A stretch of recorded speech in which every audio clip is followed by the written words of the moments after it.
Welcome to Virtual AWANA. We're so glad you're here. Even though we can't be together in person, we're really excited for all the fun stuff we have planned. That's right. Join along in the actions and participate in the story with us. I'm so excited. It's going to be fun. Let's get started.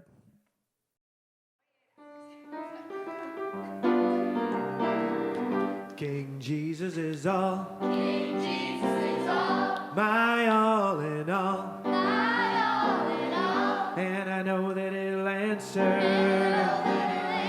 me when I call. Me when I call. Walking by my side. Walking by my side. Oh, I'm so satisfied. I'm so satisfied. King Jesus is all. King Jesus is all. My all in all. My all in all. Well, I went out to meet the Lord. Oh yeah.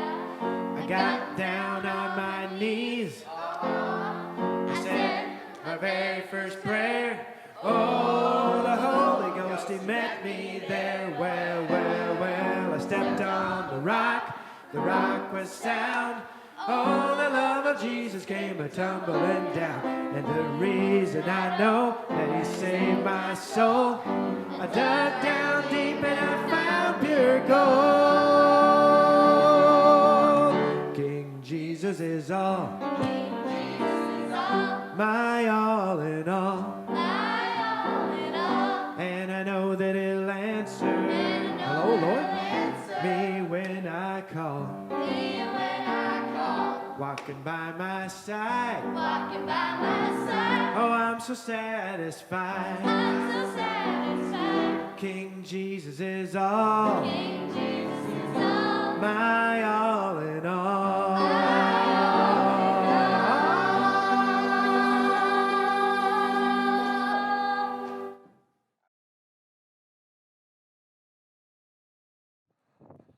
Hey, Jenny. Hey, Parker. Whoa, what's with the crown? Well, first of all, I was just at Burger King, and I was going to save you some fries, but I might have ate them all. It's okay, Parker. I understand that eating all the fries is an easy mistake to make. Yeah. But you said there's another reason, a second reason? yeah, yeah. Why else are you wearing that crown? I wanted to make sure to remember my crown poster piece. It's the last piece I've got for the poster. I just wanted to make sure to remember and remind you so we could put them on the poster today. Oh, no worries, Parker. We'll remember to do that. Boy, we're really at the very end of our poster, huh? Look at all these neat things we've learned about Jesus. Jesus is the one way to heaven. He's the good shepherd, and He is the gate for the sheep.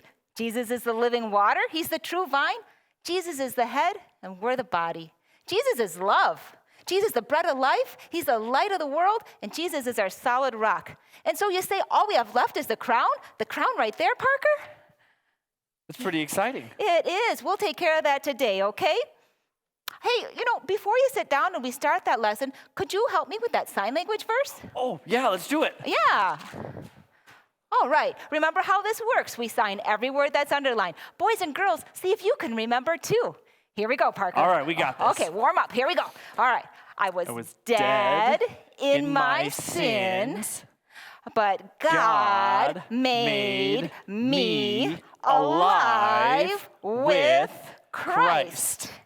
He forgave my sins, nailed my debt to the cross. Triumphant. All right. Parker, you did really well. Good job. Yeah, thanks for your help. Yeah, say, I'm going to need some help at the end of this lesson, too. Would you be willing to come back up at the end? Sure, sounds good. Okay, well, go grab a seat. And, before we do, though, we should probably start putting up some medals. Here, can you find a spot for this one right there? Perfect. There, Jesus. He's the one who's triumphant. Wonderful. That's what the verse is all about. Thanks, Parker. That looks great. Grab a seat, and I'll call you up in a bit, okay? Perfect, I'll be back. Okay, thank you.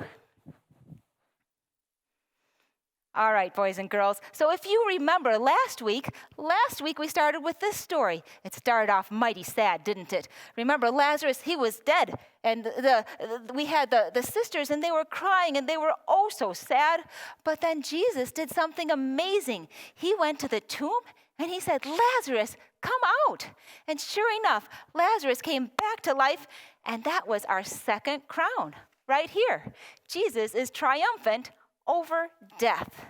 Fantastic. Now, hey, Parker, I've got a question for you. When Lazarus came out of the tomb, do you think he was all like, yeah, I came back to life because I'm so tough? No, I think he was much more like, give glory to God. An amazing miracle happened to me. So when Jesus rose Lazarus from the dead, I believe that Lazarus wanted to give glory to God. Give God the glory. That's kind of the theme of our lesson here today. I got really excited about that idea of giving God the glory, and I went through my Bible, and I found 3 different times when people are just doing a great job of giving glory to God. And I'd like to go over them right here today in our lesson. Now, the first one is about this guy. His name is Joseph. And Joseph was one of 12 brothers, and he was his dad's favorite. He was so favorite that his dad gave him this very fancy coat. And what happened was the brothers got very, very jealous. So when Joseph's dad sent Joseph to go out and check on the brothers saw him coming, and they came up with this terrible plan. What they did was they sold their brother Joseph to be a slave in Egypt. Can you imagine? And the story gets even more sad, because when Joseph was a slave in Egypt, what happens was he was accused of a crime that he did not commit, and he got thrown in jail like a naughty person, even though he was innocent. But the thing that Joseph knew is even though he was taken away from his family and his country, he was not taken away from his God. And God was still with him even in this terrible jail. And God gave Joseph the amazing ability to be able to know what other people's dreams meant. And Joseph used that ability. At one point, these 2 fellas came to him and told him about his dreams, and God told Joseph exactly what those dreams meant. Now, I want you to fast forward with me about 2 years. This is Pharaoh. He's in charge of all of Egypt. And one day, he had a terrible dream, and it was really bothering him. So he said to his servant, I had this bad dream, and nobody can tell me what it means. And this guy's like, wait a minute. 2 years ago, there was a guy in jail who told me what my dream meant, and he was right on. His name's Joseph. I bet we could go get him now. And so can you imagine when they go and get Joseph out of jail after he's been there for a couple years now? Can you imagine? And it was probably dark and gross in that jail, and then he gets brought out and he gets cleaned up, and he's in dazzling light and the gold and the splendor of Pharaoh's palace. It was just quite a shock to go from a dark, dirty, stinky place to all the splendor of what Pharaoh had. You can imagine that Joseph was thinking, I don't ever want to go back to that dungeon. I don't ever want to go back. But this is the beautiful part of the story. This is the part that gives me goosebumps, boys and girls. Pharaoh, he said to Joseph, I heard that you, Joseph, can interpret dreams. And Joseph said, oh no, I cannot do it. But God will give Pharaoh the answers that he desires. Isn't that neat, boys and girls? I think that's so cool that Joseph, even though this could have been his only chance to get out of jail, he was so excited to give God the glory. All right, I've got 2 more stories with you. The other 2 go a little bit quicker, okay?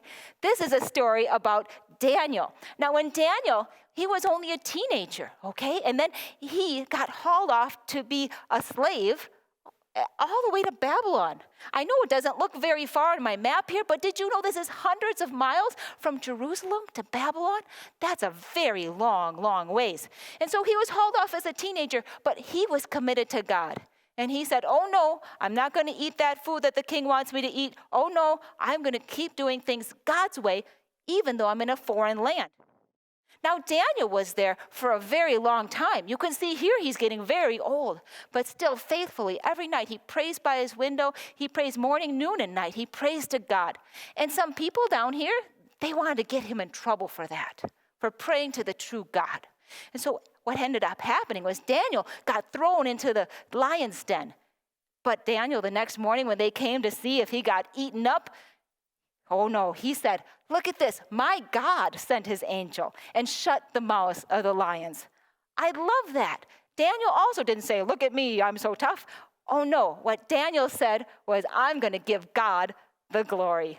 Fantastic. I've got another story from the Bible. This one's from the New Testament. This is a story about this guy named Paul. And Paul and his buddy Barnabas, they were traveling through town, and they met this guy, and his legs didn't work properly either, okay? And so Paul, through the God's power, was able to heal this guy. And everyone in town was so shocked that they thought that Paul and Barnabas were gods. Look at that. They wanted to throw this big party for him. They wanted to sacrifice bulls and do all sorts of things. And Paul stopped them. He stopped them right there. And he said, oh no, we too, we are only human, just like you. Because Paul knew that it was very important to give God the glory. Now, even nowadays, you guys, it doesn't matter if you're famous or not, we can give God the glory for things in our lives too. I just want to show you this football player here. Look at that. He doesn't want everyone to thinking, oh, look, I'm such an awesome football player when they see him. They want him to look at the Bible verses that he has written in the blacking on his face. This one's John 16:33. I might have to look that up when I get home. That's pretty neat. We can give God the glory too. Okay, give God the glory. But now, back to our regular program here, our regular story. And that was about when Lazarus came back to life, okay? Now, everyone was hearing about how Jesus was doing these amazing miracles. Jesus was getting really very famous. And so they decided that they were going to throw him a parade of sorts, okay? And so we know that nowadays, if we want to honor somebody, we might like roll out the red carpet for them. But back in that day, what they would do is they'd take their palm branches and they'd wave them in celebration. They even cut palm branches down so that the donkey would walk across the palm branches, the donkey that Jesus was riding on. And one of the things they kept shouting over and over was this: "Blessed is the King of Israel." The king. Well, that's interesting, because in that day they thought, oh, Jesus is so powerful. He can do these amazing miracles. Maybe he's the king who's going to come and get the Romans out of our country so that we can have our own country and be independent and that kind of thing. But you see, Jesus didn't come dressed on a war horse. He didn't come to try to be king of just one country. No, Jesus came peacefully on a donkey. The kingdom that Jesus is having, that's completely different than of just one little country. It's a kingdom of all of heaven and all of earth. So it was different than what the people were expecting, but it was still a kingdom. Now, there were some people who were not so excited about Jesus being king. And it was these guys here. They're called the Pharisees, okay? And I think the Pharisees were very concerned about, they just wanted to follow their own made-up rules. And they didn't want to listen to Jesus. And they were jealous that Jesus was getting attention, more attention than they were. And I don't think they wanted to admit that they had sin and that Jesus could save them from their sin. And so there was a lot of reasons why these Pharisees were not excited about giving Jesus the glory. I think that they had these hearts that were as cold and hard as ice. But now let's go back to our story about Paul. Remember Paul? He's this guy here? Yeah, well, Paul used to have a cold, hard heart as well. As a matter of fact, this is what he did. He had such a cold, hard heart. He was one of those Pharisees, and he went and got special permission. See it written on this scroll here? He went to get special permission so that he could go and lock up all the Christians. That's how cold and hard his heart was. But I know my Jesus, and I know that he can soften up even the coldest and the most hard heart of all. Parker, I think I'm ready for some help. Could you come back up here? Yeah, come on up. Coming. Hey, Parker. Oh, I'm here. Oh, I'm still wearing the crown, I see. Yeah, say, Parker, can you help me with a few things here? Sure, yeah. Yeah, okay, first of all, let's wheel this cart right on over here, okay? Perfect. There We'll you just go. Get this right out Nice. Here. Oh, yeah. All right. So my job that I'd like you to do is to look at this ice. Could you examine it and tell the kids what it looks like? What do you think? It's looks like normal ice. It's Slippery. It's slippery, Okay, yeah. and it's cold, and it's Yeah, it's pretty hard like ice. Hard ice. Okay, so you say that this is our standard ice here, right? Yep, pretty normal ice. Pretty normal ice. Okay, and so I would just like to show you that's how his heart was. Cold and hard like ice, okay? But his heart did not stay like that. Actually, it's kind of like if we were to put the ice, that cold, hard ice in here. Now, this machine is going to transform this ice into something different, just like Jesus transformed Paul's heart. Are you ready to watch? Yeah, let's do it. Oh, it's going to be a little noisy. Okay, here we go.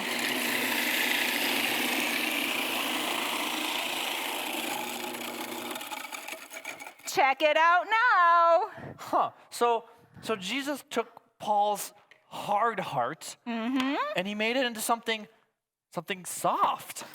Something soft, something that can be formed. Oh, here we go. Oh, yeah.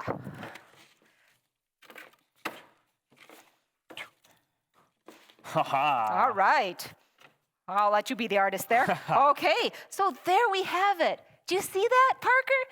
Jesus can take our cold, hard hearts and he can form us into who we're meant to be. That's what Jesus did for Paul. He changed his heart into how it ought to be.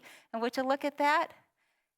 Paul had this amazing experience where Jesus got his attention and he came with this light and he was blind for a few days. But boy, in that time, Paul learned that it's not worth it to have a cold, hard heart. Jesus can change that to be who I'm supposed to be. Pretty neat, huh? I'd say it's safe to say that Paul learned that Jesus is the king. It's time for another gold medal. Whoa, another one. Yeah, can you hold on to that, Parker? All right. Super. So, I became a Christian when I was 14 years old, and I found that to be a very, very sweet time in my life. It's been a sweet ride. Yeah. Yeah. How about you, Parker? Well, I became a Christian and I let God soften my heart when I was 12. When you were And- 12? Yep. And just like you, it's been really sweet. Sweet. Would you say sweet like a snow cone? Oh, yeah. I've got tropical punch. Do you like that flavor? Oh, yes, please. Yes, please. Okay. Hey, boys and girls, I'm going to fix Parker a snow cone while you go and get that last puzzle piece. It's the crown, remember? Meet me back here. Bye now. Welcome back, boys and girls. I hope you have your glue stick and your very last poster piece. Can you believe it? We've almost completed the project that we started way back in October. Nice work, boys and girls. I'm proud of you. Well, look at that. I've got one piece left and one spot left on my poster. That works out pretty great. Well, this one is celebrating the fact that Jesus is the King. It says he's the Lord of Lords and the King of Kings. So if you've got some glue down the back of it, go ahead and stick it wherever it fits on your poster, okay? Well, would you look at that? That's a fine piece of work. You guys can go ahead and color them and make them as fancy as you'd like. It's really a treasure from what we've accomplished this year together. Fantastic. I'll see you all next week. Remember, the project isn't done completely, though, because we have a lot of gold medals that we're going to keep on adding. So you keep meeting with us here every week. Bye, kids. Because I'm kind of stuck. Oh, what happened? I was trying to be a king, and Oh my, you were really stuck. you got it. Oh, Turns out I'm not a very good king. Just can't even that's get my okay. crown. Because you know who is a really good king? Oh, wait, who's a good king? Jesus. Oh, I should have seen that coming. Jesus would be a good king. Yeah, he is. There's actually, our verse this week is about it. What? That's awesome. What's Yeah. the verse? Our verse this week is Revelation 17:14. He is Lord of Lords and King of Kings. Wow, it just says it right there in the Bible. He is King of Kings. I know, isn't that cool? That's really cool. We are so glad you guys joined us this week, and we hope you guys had fun. Remember to join us on Marco Polo and on Zoom. Bye. Bye. See you next week.